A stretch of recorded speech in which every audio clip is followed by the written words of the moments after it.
What if difficulty comes your way? Because Allah said, I'm going to test you. So Allah says, you need two things, sabr and shukr. You need to bear patience and be grateful.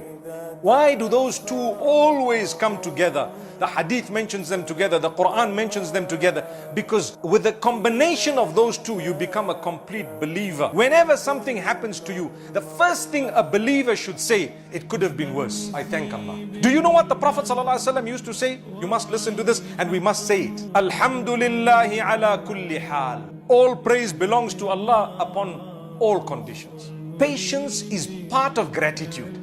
Because when something small goes wrong and you start swearing, shouting, screaming, it shows that your gratitude is out of order. You're not grateful for what Allah has bestowed upon you. Thank Allah, praise Him, and Allah will take you very far. My brothers, my sisters, a lot is going wrong. Praise Allah. Thank Him. When you thank Him, He will give you increase in goodness.